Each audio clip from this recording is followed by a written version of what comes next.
Olá pessoal, sejam bem-vindos a mais um vídeo e hoje estamos iniciando a nova playlist sobre renda variável, tá?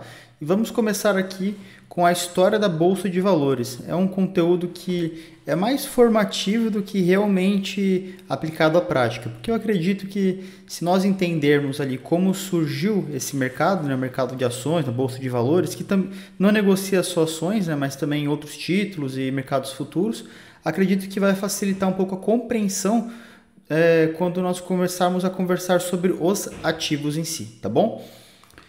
Então, antes de mais nada, né, eu sempre gosto de começar a apresentação explicando o que é o conceito, né? Porque, como eu falei ali, acho que ajuda a facilitar a compreensão, porque quando a gente entende o seu real significado, quando nós entendemos ali de fato o que significa aquilo, a gente consegue aplicar em coisas mais complexas, tá? Então, uma bolsa de valores nada mais é do que um ambiente organizado e regulamentado onde ocorre a compra e venda de ativos, tá? Então, tenta imaginar a bolsa de valores como um grande cartório, tá? Na prática, é muito parecido, até porque a bolsa de valores em si, o lugar ali onde o pessoal está reunido e registra as transações, eles cobram emolumentos, né, que são taxas ali de registro semelhante aos cartórios, tá? Então, quando falar de bolsa de valores, para não ficar muito complexo, com siglas, porcentagem, enfim, pensa isso. É um local organizado e regulamentado para se fazer operações de compra e venda de ativos, tá? E elas conectam empresas e indivíduos, né, investidores, que também podem ser outras empresas, para que haja ali um intercâmbio de capital. Então, as empresas que têm, quando a gente fala que abriu capital na bolsa, né, as empresas que querem captar recursos, vender suas ações na bolsa, elas querem captar recursos, né? Então, elas participam dessa forma. Já os investidores, eles participam na qualidade de investidor, né, como o próprio nome diz, e aí eles podem comprar esses ativos, ok? E três pilares fundamentais ali das funções da Bolsa de Valores, tá? Na parte mais prática e não tanto econômica. Ela oferece liquidez para o mercado, pois é um local ali como se fosse uma feira, né? Você consegue pegar e escolher os ativos que você quer e quem quer vender aquilo também deixa ali. Então, como se fosse uma grande feira ali, onde você consegue comprar com maior liquidez. Se não tivesse isso, você poderia fazer essas compras, né? Só que você teria que negociar de forma e talvez não tivesse tanta liquidez quanto tem o centralizado. Isso vale também para até outros ativos, como até as exchanges de criptomoeda também. Por ter uma certa regulamentação e fiscalização, você, em tese, ali tem uma segurança um pouco maior, porque dificilmente você vai estar caindo em um golpe se você está realizando as transações ali na corretora que está interligada na Bolsa de Valores, tá? Então, é um ambiente realmente que tem que ser seguro de fato. E também a transparência, porque é um registro, as informações são públicas, né? Lógico, aquelas que são acessíveis. Claro que informações sensíveis eles guardam ali, mas informações de mercado são registradas na bolsa, a maioria delas estão disponíveis, tá? E como que começou então essa história de bolsa de valores, né? Como é que o ser humano saiu lá do período paleolítico e chegou a esse estágio, criando esse tipo de mercado tão complexo? Então, alguns dizem que começou em Amsterdã. E eu até acredito devido ali à questão da Companhia das Índias Orientais, né? Mas alguns dizem que também começou na Antuérpia alguns anos atrás, ali no final do século XVI. Mas o que, pelo menos a tradição histórica conta é que a princípio se iniciou em Amsterdã. Então vamos voltar lá para esse período ali do início do século XVII.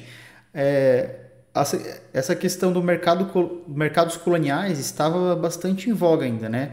Com as potências europeias ali lançando expedições e colonizando outros locais, bem como realizando trocas entre esses locais, né? Nós aqui no Brasil, no caso, era Portugal. Nesse período aí estávamos no período colonial. Então, o primeiro registro, né, histórico é que a Companhia das Índias Orientais holandesa, então, que financiava expedições chegaram até lá na Indonésia, por exemplo, foi a primeira companhia a captar recursos dessa forma, tá? Então, voltando ali para o começo do século XVII, as pessoas se reuniram, né, em um local. O pessoal que queria investir nessas empreitadas, né, arriscadas, que eram as navegações, Eles compravam ali as suas ações, né, as suas partes na companhia, e caso as expedições fossem bem-sucedidas, a tendência é que o valor de mercado da empresa, das companhias das Índias Orientais, aumentasse. Com isso, as suas participações também aumentariam. Então, isso era interessante para a companhia, que estava captando recursos que poderiam ser empregados ali em suas expedições, que eram, como eu comentei, arriscadas. E era bom para os investidores também, porque eles poderiam financiar as operações sem precisar estar dando um capital muito elevado, sozinho financiando uma expedição, e ele poderia ter o seu retorno ali na forma da valorização da sua participação, que ele poderia revender para outro também. Tá? E isso, então, serviu como um marco ali nesse conceito de sociedade anônima. Tá? Eu vou fazer outro vídeo comentando sobre governança corporativa e abordo esse tema com mais detalhes. Tá bom? Então, depois de Amsterdã, essa ideia de bolsa de valores começou a se popularizar na Europa, né? Porque, pensa comigo, era um local ali que estava bem desenvolvido, não tinha muitas barreiras geográficas, era bem conectado, então alguém que de repente estava em Amsterdã poderia muito bem ir para Londres ou para a França e comentava o pessoal sobre essa ideia. Poderia, claro, encontrar algumas resistências, mas pelo menos a ideia estava sendo difundida com bastante facilidade. Foi então que no final desse século, do século XVII, em Londres, a Jonathan's Coffee House tornou-se o primeiro ponto oficial de negociações. Então, sempre começa assim, né? Não começa ali com um grande prédio, cheio de pessoas ali trabalhando igual nós vemos hoje. Começa com um grupo de estabelecendo condições ali para suas operações, e aí com isso vão se expandindo conforme vai crescendo. Tá? Então, foi isso tanto em Londres quanto em Paris, já no século posterior, século XVIII, onde também, né, foi criado esse local ali para o pessoal não ter que ficar realizando comércio de modo desordenado nas ruas. Em Nova York, então, já no final do século XVIII, né, então já vimos que os Estados Unidos já tinham ficado independentes, já tinham ali mais ou menos 20 anos ali mais ou menos da sua independência. Foi então que 24 corretores eles se reuniram abaixo de uma árvore nas ruas de Wall Street, e essa árvore era a Buttonwood Tree, que falava, e aí estabeleceram as condições pelas quais eles iriam trabalhar, né? Quais as taxas iriam cobrar para essas operações ali na bolsa que estavam criando, de modo que a concorrência ali fosse relativamente justa. Então foi nessa data, né, e nesse ano de 1792, que a NYSE, né, então a Bolsa de Nova York, ela foi efetivamente criada. No século XIX houve o crescimento do país, né? Na verdade, o século XIX ele foi um período de grande crescimento no mundo como um todo, né? Principalmente com a industrialização, e esse tipo de mecanismo, o fluxo de capitais para aqueles que estão querendo ter um retorno em troca. Isso aí facilitou muito o comércio e o avanço, porque também as empresas com esse recurso, né? Então recurso menos oneroso do que aquele que você pega ali no banco, ele permite que você consiga investir isso na sua produção e também inovar o século das luzes, que o pessoal fala, né? Foi muito foi um século muito inovador, tá bom?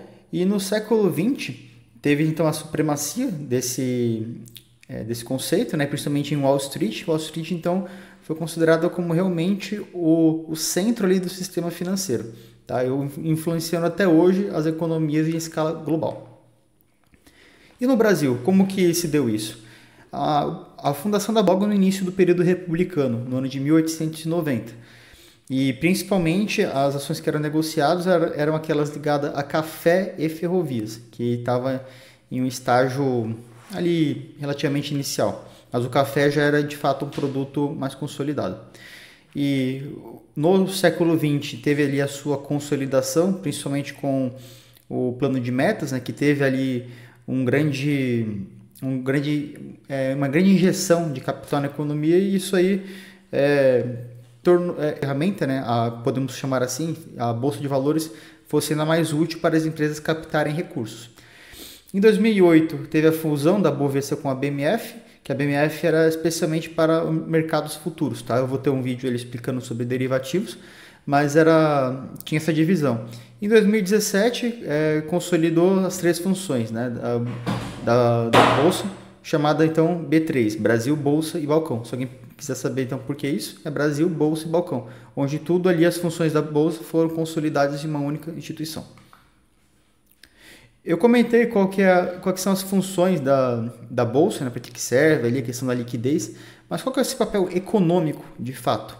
O que ela entrega de vantagem para todos, né? Então, para as empresas, é aquela questão de captação de recursos, né? Então, recursos que, se você tem uma plataforma que você consegue facilitar esse fluxo de capitais, você consegue pegar recursos mais fáceis, você não precisa ficar dependendo 100% de bancos. E você permite que as pessoas, os investidores, eles ofereçam capital e assim participando também nos lucros da empresa, tanto na valorização das cotas como também com pagamento de dividendos. E assim você também dilui um pouco o risco, tá? Então, se você está investindo na bolsa, em alguma ação, se aquela empresa quebrar ou se ela desvalorizar, vai ser afetado por isso. Então, é uma forma também de você diluir um pouco o risco também. E como eu comentei naquela questão do século XIX, também é um instrumento que permite o fomento à inovação. Porque principalmente empresas que estão iniciando, como startups, elas precisam de capital para financiar suas operações. Elas precisam contratar pessoas, adquirir tecnologias, dependendo do setor, comprar maquinário, investir em marketing. Então precisa disso. E se ela tem essa dificuldade, dificilmente ela vai se sustentar. Então basicamente a função da bolsa principal dela é conectar os poupadores com os empreendedores aí das grandes empresas. Então, alguns momentos históricos que marcaram ali a Bolsa de Valores. O primeiro deles foi a crise de 29, né? Tivemos crises antes? Tivemos. Mas ali a primeira grande crise mesmo, que afetou o mundo em escala global, foi a crise de 29. Isso aí foi causado principalmente pela manutenção dos juros artificialmente baixos por conta do governo. Nessa época já existia o Banco Central. Isso aí acabou causando um ciclo econômico, um ciclo econômico de retração e, infelizmente, aconteceu o que aconteceu. Já nos anos 2000, a crise foi causada por um outro motivo, que foi a bolha da internet, né? As famosas bolhas.com. Por quê? Muitas empresas, né, relacionadas à internet, o simples fato de estar ligados à internet já eram vistas com muito otimismo, porque o pessoal estava realmente encantado com essa nova tecnologia.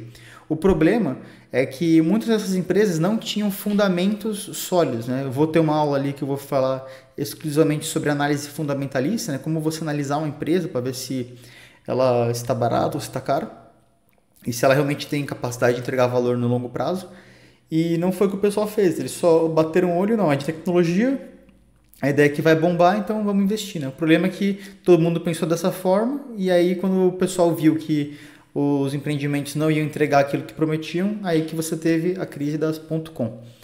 Em 2008, tivemos aquela crise do subprime, né, que foi originada pelo mercado imobiliário americano, onde basicamente os bancos estavam emitindo títulos colateralizados com dívida, né, como se fosse aqueles CRI, que eu comentei no vídeo sobre esse ativo, né, CRI e CRA, na playlist de renda fixa. Só que nesse tipo de título, os rendimentos que você vai receber, eles são provenientes de pagamento de dívida imobiliária, né, como era o caso dali. Ou mesmo do agronegócio, dependendo do que for. Mas nesse caso específico, foi do setor imobiliário, que basicamente o governo estava oferecendo crédito a juros muito baixos, né, o governo aí para fora dos bancos também, que o governo dava ali um certo lastro, respaldo para os bancos. O crédito estava muito fácil, as pessoas foram comprando muitos imóveis, né? E com isso, com financiamento, com dívida. Só que a dívida, quando você paga ali os juros, também tem ali uma taxa referencial que ela pode atualizar, que por vezes pode estar atrelada à taxa de juros do país. Então, como os juros começaram a subir entre 2007 e 2008, essas dívidas começaram a ficar insustentáveis. Então, as pessoas começaram simplesmente a não pagar mais a sua dívida, entregar os imóveis, e aí todo aquele pessoal que tinha títulos lastreados em dívida, eles pararam de receber também. Então, como esses títulos eles foram negociados como AAA, né, então aqueles títulos super seguros, muitas pessoas ali tinham até economias da vida inteira nesses títulos, né, até países mesmo, na Europa, inclusive, tiveram muitos esses títulos e tomaram ali um calote gigantesco. E alguns ganharam, né? Mas eu vou comentar isso em outro vídeo também, principalmente no derivativos. Então, explicando por que aconteceu, né? Eu gosto de falar isso para não falar que foi um simples erro do capitalismo, né? É muito fácil a gente falar que foi um erro de uma palavra, de um sistema ali que a pessoa não sabe nem definir. Não, foi realmente ali uma série de erros que foram acumulados ao longo disso que causou uma grande crise, inclusive com muitas pessoas ficando sem casa. E nos anos 2020, no ano de 2020, perdão, com a pandemia, eu lembro até hoje que tivemos diversos circuit breakers, né? Então, quando a bolsa cai ali até determinado valor, ela é fechada, né? As negociações param até que espere mais um tempo e depois reabrir, para evitar ali que ocorra ali uma espiral de queda, né? Isso aí foi muito comum, principalmente ali nas primeiras semanas, que o pessoal estava vendo aquilo como se fosse de fato um apocalipse, né? O fim do mundo. Então, quando isso acontece, o pessoal começa a querer vender os seus ativos e aí, naturalmente, como está tendo um fluxo de capital para fora da bolsa, né? Os investidores estão sacando, a tendência é que os valores dos ativos caiam também, bem como os índices de bolsa. E como que se dá então? É muito comum a gente ver alguns filmes do passado ali, até mesmo filmes do século XX, que não faz tanto tempo assim também, né? Que nós vemos o pessoal ali no pregão presencial, né? Que todo mundo com o papel lá, querendo comprar e vender, gritando, esperneando, disputando ali. Isso daí aconteceu até pouco tempo, mas nas últimas décadas, com a questão das novas tecnologias, né, ocorreu a revolução digital, onde você consegue investir na bolsa sem precisar ficar indo lá presencialmente no pregão, né, até lá no horário, sair na multidão empurrando todo mundo. Hoje não precisa mais disso, você consegue fazer isso na sua casa, pela internet, utilizando uma corretora digital, mesmo no seu celular, tá? E a vantagem disso é que democratiza ainda mais o acesso ao mercado de capitais. Você pode estar morando no interior de um estado ali afastado, que você vai conseguir ter acesso ao mercado, desde que você tenha internet. Então, em termos de capitalização global, eu pesquisei recentemente, temos ali cerca de 128 trilhões de dólares ali em capitalização global. Isso aí somando tudo que está captado em todas as bolsas do mundo, tá? Então temos ali 128 trilhões, é difícil até de imaginar o que é esse valor. Aqui no Brasil, segundo dados ali da B3, nós temos cerca de 6 milhões de investidores no Brasil, né, com CPF registrado aqui, inclusive estrangeiros também que investem aqui. E esses mercados, eles são conectados ininterruptamente, né? Claro, se tratando de bolsa de valores, temos os horários, né, que são horário comercial. Mas se você vê, no mundo sempre vai ter alguma bolsa de valores funcionando, seja aqui, seja nos Estados Unidos, na Europa ou na Nova Zelândia. Sempre vai ter uma bolsa funcionando. E vemos que isso aí interconecta muito os mercados ali no mundo afora. E isso é muito vantajoso, de fato, ali, porque, como eu disse, facilita. Isso é muito bom. Certo? Então, ali algumas reflexões finais. Não é apenas ali, a bolsa não é apenas um lugar para especular e ganhar dinheiro. Sim, o pessoal que está lá normalmente quer ter vantagens, né? Qualquer coisa que nós fazemos, nós queremos ser. A bolsa de valores, ela realmente impulsiona a economia, porque facilita esse fluxo de capitais, né? Faz com que o capital ele chegue onde está sendo mais demandado. Isso é muito bom, porque você consegue ter empresas ganhando capital e reinvestindo esse capital na sua produção. Isso reflete também a confiança que as pessoas têm em determinados mercados. Então, algumas empresas ali que prometeram, não entregaram, isso se refletiu no preço que caiu. Então, isso também, a bolsa também ajuda a refletir a confiança do mercado sobre aquele ativo, tá? E como eu falei também, isso facilita a cooperação global. Quanto mais cooperação nós tivermos, melhor. Ok? Então, agradeço a todos pela audiência. Não deixem de assistir os próximos vídeos, que eu vou falar sobre alguns conceitos fundamentais. E vamos então continuar escrevendo essa história no mundo dos investimentos que começou ali séculos atrás, tá bom? Muito obrigado e espero que aproveite os próximos vídeos. Até mais!